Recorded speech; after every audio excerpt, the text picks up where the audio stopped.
Hello friends, मैं हूं advocate Brijesh Yadav आपके अपने यूट्यूब चैनल ब्रिज एलएलबी पर। दोस्तों, आप सभी का बहुत बहुत स्वागत है। दोस्तों डियर फ्रेंड्स, आज की इस वीडियो क्लास में हम बात करने वाले हैं लोन सेटलमेंट के बारे में कि लोन को सेटल्ड करवाने का एक जेन्युइन, एक प्रोफेशनल और एक सही तरीका क्या होता है। दोस्तों डियर फ्रेंड्स, कुछ व्यक्ति ऐसे होते हैं जो कंफ्यूज रहते हैं कि लोन का जो सेटलमेंट होता है वो किस प्रकार के लोन का होता है। क्या सिक्योर लोन का लोन सेटलमेंट होता है, क्या अनसिक्योर लोन का सेटलमेंट होता है, ये लोन सेटलमेंट कब होता है, क्या उसके स्टेजेस हैं, किस स्टेज पे आके बैंक हमें ऑफर देती है लोन सेटलमेंट का, या फिर हम किस स्टेज पर बैंक को रिक्वेस्ट करें, एक लिखित एप्लीकेशन दे लोन को सेटल्ड करवाने का। दोस्तों डियर फ्रेंड्स, कुछ लोगों के मन में एक ऐसी एक धारणा बन चुकी है कि जैसे ही 2-3 ईएमआई बाउंस हो जाती है, वो अपनी स्थिति परिस्थिति को खराब बताकर कि भाई मेडिकल इमरजेंसी आ गई, काम धंधा छूट गया, व्यवसाय में नुकसान हो रहा है, इस रीजन का लिखित एक एप्लीकेशन देकर सोचते हैं कि एनबीएफसी या फिर लोन कंपनियों को हम बताकर अपनी स्थिति परिस्थिति से अवगत करवाकर हम अपने लोन को सेटल करवा लेंगे। दोस्तों तो ये जो लोगों के मन में जो धारणा बनी है ना, ये गलत धारणा है। क्या 2-3 ईएमआई बाउंस करवा के अपनी स्थिति परिस्थिति को आप एनबीएफसी या फिर लोन कंपनियों को बताकर क्या आप लोन को सेटल करवा सकते हो? क्या ये इतना आसान है? क्या बैंक रेडी हो जाएगी? क्या एनबीएफसी रेडी हो जाएगी लोन को सेटल करने के लिए? दोस्तों तो सबसे पहले तो आपको यह समझना है कि लोन सेटलमेंट का मतलब क्या होता है। दोस्तों लोन सेटलमेंट का मतलब यह होता है कि आपका जो भी ड्यू अमाउंट है, जो भी आपकी बकाया राशि है, वो पूरी बकाया राशि ना देकर एनबीएफसी या फिर लोन कंपनियों को उसका 40% से 70% तक आपको देना होता है। उसमें हो सकता है मे बी आपको 30% का डिस्काउंट मिल जाए, आपको 40% का डिस्काउंट मिल जाए, आपको 50% का डिस्काउंट मिल जाए टोटल आउटस्टैंडिंग और बकाया राशि का। तो लोन सेटलमेंट में क्या होता है, आपको लमसम में, आपको वन टाइम में आपको एक अमाउंट देना रहता है और अपने लोन अकाउंट को क्लोज करवाना रहता है। दैट मींस कि आपका लोन अकाउंट सेटल्ड हो जाएगा। तो इसमें होता क्या है, लोन सेटलमेंट में हो सकता है कि एनबीएफसी या फिर लोन कंपनियां जो भी इंटरेस्ट है, ब्याज है, वो माफ कर दे, वेव ऑफ कर दे, या फिर कुछ मुद्दल प्रिंसिपल अमाउंट कुछ कम कर दे और आपको एक राशि बता दे कि इतना अमाउंट दे दीजिए, आपका लोन अकाउंट सेटल्ड हो जाएगा। दोस्तों तो ये है लोन सेटलमेंट का मतलब। दोस्तों अब कुछ व्यक्ति ऐसे भी हैं जो ये सोचते हैं, उनके मन में ये ऐसे कुछ धारणाएं, विचार आते हैं कि क्या सिक्योर लोन को भी हम सेटल्ड करवा सकते हैं, और कुछ लोग ट्राई भी करते हैं, एनबीएफसी लोन कंपनियों को लिखित एप्लीकेशन देते हैं लोन सेटलमेंट का। तो दोस्तों सिक्योर लोन का मतलब जरा समझ लीजिए पहले क्या होता है। सिक्योर लोन का मतलब यह होता है कि जब आपने एनबीएफसी या फिर लोन कंपनियों से लोन लिया था, तो उस वक्त आपने उस एनबीएफसी के पास उस लोन के एवज में, रिटर्न में आपने कुछ ना कुछ तो उस बैंक के पास, एनबीएफसी के पास कोलेटरल के तौर पर, गिरवी के तौर पर आपने कुछ ना कुछ तो रखा होगा। तो ऐसे में जो बैंक, जो एनबीएफसी है, वो कोलेटरल के तौर पर क्यों रखती है, इसके पीछे कारण क्या है वो समझना है आपको। भैया कल को अगर आपने लोन का अमाउंट का रीपेमेंट नहीं किया, उसका भुगतान नहीं किया, तो है ना कोलेटरल जो आपने गिरवी रखा था, उसको वो लोग बेचेंगे और वहां से अपने पैसे को रिकवर करेंगे। तो सिक्योर लोन के केस में बैंक क्यों सेटलमेंट करेगी? अरे भाई आपका कोलेटरल है, आपकी गिरवी सामान वहां पे रखी है, आपकी प्रॉपर्टी के पेपर्स रखे हैं। यदि आपने कोई कार लोन लिया है तो आपके कार के जो पेपर्स है या फिर जो उसका मालिकाना हक है, जब तक आप उसका लोन का पूरा फुल रिपेमेंट नहीं करते हो, तब तो उस गाड़ी पे अधिकार तो वो फाइनेंस कंपनी का ही होगा ना। तो वो उसको सेल आउट करके, उसको बेचकर अपने पैसे रिकवर कर लेगी। तो सेटलमेंट क्यों करेगी आपके साथ में? सो दोस्तों ये दिमाग से निकाल दीजिए कि सिक्योर लोन में सेटलमेंट हो सकता है, चांसेस बहुत कम है। ये ध्यान देना, मोस्टली सिक्योर लोन में सेटलमेंट होता ही नहीं है। क्यों करेंगे आप, जरा खुद सोचिए, कॉमन सेंस की बात है। उनके पास ऑप्शन है ना, सरफेसी एक्ट का यूज करेंगे। वो सरफेसी एक्ट के तहत कार्रवाई करके आपकी प्रॉपर्टी को सेल आउट करके अमाउंट रिकवर कर लेंगे। सेटलमेंट का आपको ऑप्शन क्यों देंगे वो बैंक वाले, एनबीएफसी वाले? तो अब सेटलमेंट कहां पे, किस प्रकार के लोन में हो सकता है? तो दोस्तों सेटलमेंट हो सकता है अनसिक्योर्ड लोन में। दोस्तों अनसिक्योर्ड लोन में आपने बैंक के पास कुछ भी गिरवी में नहीं रखा था, कोई कोलेटरल नहीं है, तो ऐसे में अनसिक्योर्ड लोन की रिकवरी करना एनबीएफसी लोन कंपनियों के लिए एक मुश्किल भरा काम हो सकता है। तो ऐसे में यदि कस्टमर ने, क्लाइंट ने, उधारकर्ता ने लोन की ईएमआई को नहीं भरा, लोन का डिफॉल्ट कर दिया, आगे चलकर भारी भरकम अमाउंट आउटस्टैंडिंग हो गई है, तो ऐसे में एनबीएफसी लोन कंपनियों को डर रहता है कि यार हमारे पास तो कुछ कोलेटरल गिरवी है ही नहीं, तो लोन के आउटस्टैंडिंग अमाउंट की रिकवरी कैसे होगी? तो ऐसे में उनके अंदर एक डर बैठा रहता है, क्योंकि अनसिक्योर्ड लोन में कुछ गिरवी लिया ही नहीं, कुछ कोलेटरल रखा ही नहीं, क्योंकि अनसिक्योर्ड लोन का मतलब यही होता है विदाउट एनी सिक्योरिटी। तो ऐसे में अनसिक्योर्ड लोन के केस में सेटलमेंट के चांसेस ज्यादा रहते हैं दोस्तों। डियर फ्रेंड्स, कुछ ऐसे भी महानुभावक लोग हैं, महान यूट्यूबर हैं, जिनके पास तो एलएलबी की डिग्री नहीं है, बस बढ़िया टिप टॉप पीछे लाइट मार दिया, कोट शॉट मार लिए, लैपटॉप कंप्यूटर टैब रख लिए, पीछे चमचम लाइट चमक रही है, और ये कहते हैं हमसे संपर्क करिए, आपकी 2 ईएमआई बाउंस हो गई है, आपकी 3 ईएमआई बाउंस हो गई है, हम आपका लोन सेटल करवा के दे देंगे। अगर ऐसे ही चलेगा, लोन सेटल्ड, डिस्काउंट 50% भरिए, अब बाकी सब बकाया राशि माफ, तो क्या बैंक इस तरीके से अपना बिजनेस कर पाएगी? नहीं कर पाएगी दोस्तों, पॉसिबल ही नहीं है। मतलब कि लोन बांटो और जब क्लाइंट और कस्टमर ग्राहक 3-4 ईएमआई ना भर पाए, अपनी स्थिति परिस्थिति को बताकर लोन सेटल करवा ले, तो हो गया, फिर तो बैंक चल गई फिर तो दोस्तों 1, 2, 3 ईएमआई बाउंस हो गया, मतलब यही नहीं कि आपको लोन सेटलमेंट का ऑफर आ जाएगा, या फिर आप बैंक को रिक्वेस्ट करोगे कि लोन सेटल कर दो, मेरे पास पैसे नहीं है, काम धंधा नहीं चल रहा है, घर में फाइनेंशियल प्रॉब्लम आ चुकी है। ऐसा नहीं होता है दोस्तों। लोन सेटल्ड करवाने का एक प्रोफेशनल, एक लीगल, एक जेन्युइन तरीका होता है, एक सही तरीका होता है, नियम कानून, एक प्रोसेस होते हैं। ऐसे ही नहीं कि मनमाना आपने एक एप्लीकेशन दे दी, हो गया। नहीं दोस्तों, एक सही तरीका क्या है वो जरा समझते हैं हम।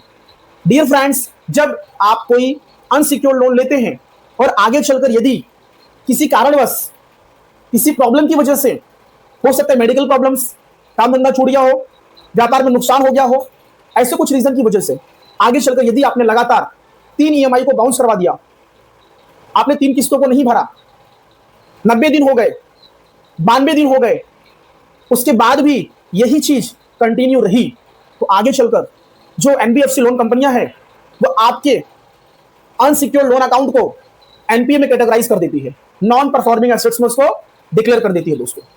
तो उसके बाद होता क्या है, बैंक करती क्या है, बैंक आपको लीगल नोटिस भेजती है, बैंक ऑथोराइज हो जाती है कि वो आपके खिलाफ में लीगल एक्शन ले सकती है दोस्तों। तो बैंक करती क्या है, बैंक लीगल एक्शन लेना स्टार्ट कर देती है। अब अनसिक्योर्ड लोन में क्या क्या आ सकते हैं, अपने पर्सनल लोन, किसी भी एनी पर्पस के लिए आपने लोन ले लिया, अपने क्रेडिट कार्ड्स के जो होल्डर्स होते हैं, क्रेडिट कार्ड्स, उन्होंने बिल की जो आउटस्टैंडिंग जो अमाउंट थी उसका पेमेंट नहीं किया, तो ऐसे में कहीं ना कहीं इन कर्जधारियों के खिलाफ जो एनबीएफसी या फिर जो लोन कंपनियां होती है वो एक्शन लेना स्टार्ट कर देती है। चलो एक्शन ले लिया, लीगल नोटिस भेज दिया, उनको डराया धमकाया, ठीक है, कि आपके खिलाफ हम लोग क्रिमिनल केस दर्ज करवा देंगे, आपको जेल जाना होगा यदि आपने पैसे नहीं दिए। इस प्रकार से धमकी भरे जो लेटर्स हैं, जो नोटिस हैं, वो एनबीएफसी या फिर लोन कंपनियों के द्वारा उस कर्जधारी को भेजे जाते हैं दोस्तों। लेकिन कर्जधारी जो है वो तो जेन्युइन तरीके से, वो तो भाई पैसा नहीं भर पा रहे हैं, उसका कोई एक मजबूरी है, इस रीजन की वजह से वो पैसे नहीं भर पा रहे, राइट। तो अब हो क्या रहा है, अब लोन कंपनियां पूरी तरीके से पीछे पड़ गई, रिकवरी एजेंट्स लगा दिए, ठीक है, नोटिस भेजना स्टार्ट कर दिए, बट फिर भी उस व्यक्ति से, उस कर्जधारी से अमाउंट रिकवर नहीं हो पा रही। भाई देखो, पैसे नहीं है तो इंसान कैसे देगा फिर, आप उसके पीछे कितने भी पड़ जाओ, बट पैसे ही नहीं है तो कैसे देगा वो फिर। तो ऐसे में होता क्या है, ऐसे में लोन कंपनियों, एनबीएफसी को जब ऐसा लग जाता है कि भैया अब तो पैसा निकलना बहुत मुश्किल है, हमने साम दंड भेद सब लगा दिए, सारी पूरी कोशिश कर ली, अब पैसा निकलना बहुत मुश्किल है, तो ऐसे में अब बात आती है, अब जो स्टेज आता है वो स्टेज आता है लोन सेटलमेंट का दोस्तों। भाई बंदे को नोटिस भेज दिया, कॉल कर दिया, रिकवरी एजेंट्स लगा दिए, कोर्ट कचहरी की बात कर ली कि कोर्ट कचहरी में खींच देंगे आपको, आपके खिलाफ हम लोग आर्बिट्रेशन की प्रोसीडिंग्स करवा देंगे, ठीक है, आपके खिलाफ हम क्रिमिनल ऑफेंस करवा देंगे, आप मुकदमा दर्ज करवा देंगे। ये सारी चीजें करने के बाद भी बैंक समझ गई है कि अब पैसा निकालना बहुत मुश्किल है, ठीक है, तो ऐसे में आता है सेटलमेंट का ऑप्शन दोस्तों, सेटलमेंट का ऑप्शन। और राशि बहुत बड़ी नहीं है, राशि बहुत बड़ी नहीं है, 4 लाख, 5 लाख, 6 लाख, 7 लाख, बैंक अपनी पूरी कोशिश करके हार गई है, तो फिर ऐसे में बैंक आपको सेटलमेंट का ऑप्शन देती है दोस्तों। तो NPA, loan account NPA declare होने के बाद एक लंबे समय के बाद आपको बैंक सामने से ऑफर दे सकती है लोन सेटलमेंट का दोस्तों। हो सकता है बीच में अपना लोक अदालत लग जाए, तो उस वक्त भी हो सकता है कि आपके मैटर को लोक अदालत में रिफर करके आपको लोक अदालत की नोटिस भिजवा कर सेटलमेंट का भी ऑप्शन आपको दे सकती है दोस्तों। सो डियर फ्रेंड्स, ये ध्यान देना, लोन सेटलमेंट होने का एक स्टेज आता है, एक प्रक्रिया होती है, कभी भी नहीं हो जाता है कि आप चल दिए, या फिर बैंक आपको बोल दी आइए सेटलमेंट हो जाएगा। ऐसा नहीं होता दोस्तों। जितना आपका एनपीए लोन अकाउंट पुराना होगा उतना चांसेस रहेंगे लोन सेटलमेंट होने के। तो बैंक आपको लोन सेटलमेंट का आपको ऑफर देती है। या फिर ज्यादा लोन, आपका जो लोन अकाउंट ज्यादा वो पुराना हो गया, एनपी आपका जो लोन अकाउंट ज्यादा पुराना हो गया, तो ऐसे में आप खुद भी आप बैंक को, एनबीएफसी को या फिर लोन कंपनियों को आप खुद भी अप्रोच कर सकते हैं। आप उनको लिखित एप्लीकेशन दे सकते हैं दोस्तों। लिखित एप्लीकेशन दीजिए, उस लिखित रिटन एप्लीकेशन में अपनी प्रॉब्लम को साझा करिए, अपनी दिक्कत, अपनी फाइनेंशियल प्रॉब्लम को शेयर करिए। मेडिकल इश्यूज है तो बताइए, काम धंधा छूट गया तो वो बताइए, व्यवसाय में आपको लगातार नुकसान हो रहा है तो वो बताइए, ठीक है, आपकी कितनी कैपेसिटी, आप कितना पैसा आप अरेंज कर सकते हो आप वो बताइए, ठीक है। तो ये सारी चीजों को एक लिखित रूप में एक रिक्वेस्ट लेटर आप बनाइए और आप क्या करिए, एनबीएफसी या फिर लोन कंपनियों को, बैंकों को आप क्या करिए, भेजिए। तो बैंक के जो भी अधिकारी होंगे, जो हेड पर्सन होंगे या फिर जो लेंडर्स होंगे, वो क्या करेंगे, आपके लेटर को देखेंगे, पढ़ेंगे, समझेंगे। और ये ध्यान देना, आप जो भी रीजन दोगे वो रीजन जेन्युइन होना चाहिए, सही होना चाहिए। फर्जी रीजन बिल्कुल भी नहीं चलेंगे दोस्तों, क्योंकि इसका इवैल्यूएशन होता है, वेरिफिकेशन होता है, जांच होती है। आपने बोला काम धंधा छूट गया तो उसकी जांच होगी। आपने बोला मेडिकल इश्यूज चल रहे हैं फैमिली के अंदर तो मेडिकल सर्टिफिकेट्स, पेपर्स देखे जाएंगे। आपने बोला व्यवसाय में नुकसान हो रहा है तो आपके धंधे व्यवसाय में विजिट किया जाएगा, क्या सचमुच में धंधे पानी में नुकसान हो रहा है। तो ये सारी चीजों का इवैल्यूएशन, वेरिफिकेशन, जांच होने के बाद ही सेटलमेंट की प्रक्रिया को आगे बढ़ाया जाएगा दोस्तों। तो ऐसे ही नहीं आपने कुछ भी हवा में बोल दिया, बिल्कुल नहीं चलने वाला है। जो भी आप लिखित रूप में जो भी आप रिक्वेस्ट करेंगे वो चीज का इवैल्यूएशन, वेरिफिकेशन, एनालिसिस किया जाएगा, उसके बाद ही सेटलमेंट का प्रोसेस आगे बढ़ाया जाएगा दोस्तों। और कभी कभी क्या होता है, बैंक सामने से खुद बोल देती है कि भैया चलो ठीक है, आप इतने में सेटल करवा लीजिए। तो सेटलमेंट में होता क्या है, इंटरेस्ट, ब्याज की माफी हो जाती है, कुछ प्रिंसिपल अमाउंट कम हो जाते हैं। तो समझ लो कि भैया आपका लोन अकाउंट क्लोज होने जा रहा है, सेटल्ड होने जा रहा है at a discount, at a discount, at a discount. ये ध्यान देना दोस्तों, ठीक है। तो ये सब कानूनी प्रक्रिया होने के बाद हो सकता है आपको सामने से लोन सेटलमेंट का ऑफर आ जाए दोस्तों। तो ये ध्यान देना, कभी भी इनिशियल स्टेज पर लोन सेटलमेंट का ऑफर कभी भी नहीं आता है। और आप खुद भी ऑफर दे सकते, खुद भी आप ऑफर देना क्या सी, आप ऑफर कैसे दोगे, आप रिक्वेस्ट करोगे, ठीक है। आप क्लाइंट हो, आप कस्टमर हो, आप ग्राहक हो, आप कर्जधारी हो, तो आप रिक्वेस्ट कर सकते हो दोस्तों। लोन सेटलमेंट अगर आप करवा लेते हैं, बैंक सहमत हो जाती है, तो एक अमाउंट, वन टाइम सेटलमेंट, एक लमसम एक अमाउंट डिसाइड किया जाता है। और उस अमाउंट पे क्या होता है भैया, जो कस्टमर, जो क्लाइंट, जो ग्राहक है, वो पेमेंट देकर अपने लोन अकाउंट को सेटल करवा देता है। तो जब लोन अकाउंट सेटल्ड होते हैं तो उस वक्त थोड़ा सा कुछ आपको ध्यान देना बहुत जरूरी है। जब आपका लोन सेटल्ड हो रहा है तो उस समय जो लोन सेटलमेंट, जो एग्रीमेंट बन रहे हैं, उस पर देखिए क्या क्या लिखा है, टर्म्स एंड कंडीशन जो भी है, किस अमाउंट पर दोनों एग्री हुए हैं, ठीक है, वो चीज आपको देखना चाहिए। राइट, क्लियर हुआ कि नहीं, ठीक है। उसमें ये लिखा रहना चाहिए कि भैया आपने इतना पेमेंट देना है, आपका पेमेंट इतना देने के बाद आपका लोन अकाउंट क्लोज कर दिया जाएगा, आपका लोन अकाउंट सेटल कर दिया जाएगा। ये चीज को आपको देखना है। तो लोन सेटलमेंट एग्रीमेंट को आपको अच्छे से पढ़ के और पेमेंट देने के बाद आपको उस पर साइन करना है। बैंक के अधिकारी भी साइन करेंगे, जो भी उनका प्रोसीजर होगा, जो उनका कानूनी जो प्रोसीजर होगा उसके तहत वो क्या करेंगे, आपके लोन अकाउंट को वो सेटल करेंगे दोस्तों। दूसरी चीज, जब लोन अकाउंट सेटल्ड हो रहा है तो उस वक्त आपको बैंक से, एनबीएफसी से, लोन कंपनियों से आपको एनओसी, नो ऑब्जेक्शन सर्टिफिकेट और नो ड्यूज सर्टिफिकेट या फिर लोन क्लोजर का लेटर आपको लेना बहुत जरूरी है दोस्तों। यदि आप ये सब नहीं लेते हैं तो आगे चलकर दिक्कत, प्रॉब्लम में आ सकते हैं। पैसा दे दिया, लोन सेटल्ड हो गया, बट क्या प्रूफ है आपके पास, क्या एविडेंस है, क्या दस्तावेज है कि आपका लोन अकाउंट सेटल्ड हो गया, आपका लोन अकाउंट क्लोज हो गया, आपने पैसे दे दिए। तो दोस्तों आपको एविडेंस में, प्रूफ में, आपको दस्तावेज में उनसे मांगने हैं NOC, no objection certificate, no dues certificate और लोन क्लोजर का लेटर। यही चीज आपको मांगना है बैंक से, एनबीएफसी से, तब जाकर एक सही तरीके से, एक लीगल तरीके से आपका लोन अकाउंट सेटल्ड होगा दोस्तों। और साथ ही साथ आपको बैंक से, एनबीएफसी से रिक्वेस्ट करना है कि सर लोन सेटल्ड तो हो गया, आपसे एक मेरी विनती, एक रिक्वेस्ट है कि आप सिविल के पास एक मेरी तरफ से एक छोटा सा पॉजिटिव एक मैसेज भेज देना कि मेरा जो सिविल जो इफेक्ट हो गया, उसको जो नेगेटिव जो प्रभाव पड़े हैं उसको जल्द से जल्द रेक्टिफाई किया जाए, जल्द से जल्द उसको सुधारा जाए, उसके अंदर इंप्रूवमेंट किया जाए।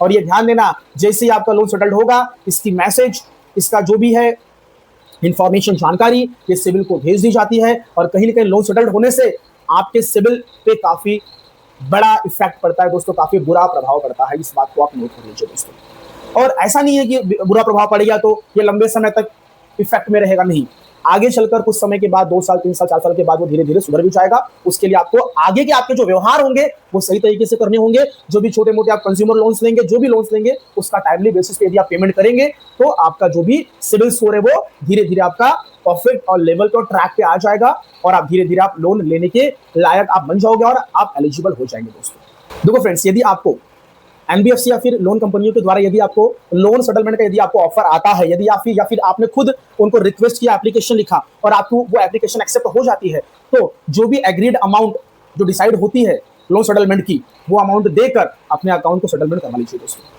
यदि पैसे की प्रॉब्लम में दिक्कत है तो आप अपने फ्रेंड्स, अपने रिलेटिव्स या फिर जो भी आपके जानने वाले, आपके चाहने वाले होंगे, उनसे आप संपर्क करिए। कुछ यहाँ वहाँ से पैसे जुगाड़ करके, इकट्ठा करके किसी भी तरीके से अपने लोन अकाउंट को क्लोज करवा लीजिए दोस्तों, सेटल करवा लीजिए दोस्तों। क्योंकि लोन सेटलमेंट में क्या होता है, आपके फायदे की बात होती है, उसमें इंटरेस्ट, ब्याज ये सब माफ हो जाता है, कुछ न कुछ आपके प्रिंसिपल मूलधन भी कम हो जाते हैं दोस्तों। तो यदि ऐसा कोई ऑफर मिलता है तो इसको जरूर एक्सेप्ट करिए, इसका लाभ उठाइए और अपने लोन अकाउंट को क्लोज करवाइए दोस्तों। क्योंकि देखिए क्या होता है, आप बकाया राशि रखेंगे तो तकलीफ आपको होगी, और बैंक ने आपके तकलीफ में, आपके दुख में आपको लोन दिया, आपकी रिक्वायरमेंट में, आपकी जरूरत में आपको लोन दिया, तो आपका भी फर्ज बनता है, किसी ने अगर यदि आपकी मदद किया है तो उसका आपको पैसा लौटा देना चाहिए दोस्तों। सो डियर फ्रेंड्स, बैंक का पैसा ना लौटाना, रोकना, ये अपने आप में गलत है, और खास करके जानबूझकर इंटेंशनली रोकना, ये अपने आप में गलत है। तो मेरा आप लोगों से रिक्वेस्ट है कि यदि पैसे हैं तो दोस्तों इन एनबीएफसी लोन कंपनियों के पैसे आप लौटा दीजिए, और यदि आपको सेटलमेंट का ऑफर मिलता है तो उसको एक्सेप्ट करिए और लोन को सेटल करवाइए एक अच्छे खासे बढ़िया डिस्काउंट अमाउंट पर दोस्तों। सो डियर फ्रेंड्स, मेरा ये वीडियो यहीं पे समाप्त होता है। आप लोगों ने इतना मुझे समय दिया, इतना टाइम दिया, मेरे इस वीडियो को इतना प्यार दिया दोस्तों, आप लोगों का बहुत बहुत धन्यवाद दोस्तों। डियर फ्रेंड्स, यदि मेरा ये वीडियो आप लोगों को अच्छा लगा हो, कुछ आपको सीखने के लिए मिला हो, कुछ नॉलेज मिला हो, तो मेरे इस वीडियो लेक्चर को दोस्तों लाइक करिए, अपना छोटा सा कमेंट, एक छोटा सा प्यार आप दीजिए दोस्तों। यदि आप मेरे इस चैनल पर नए हैं तो मेरे इस चैनल को सब्सक्राइब करिए और बेल आइकन की जो बटन है उसको ऑन कर दीजिए, जिससे कि भविष्य में यदि मेरी कोई लोन की नई वीडियो आती है तो आपको सबसे पहले उसका नोटिफिकेशन और मैसेज मिले दोस्तों। थैंक यू सो मच, धन्यवाद दोस्तों।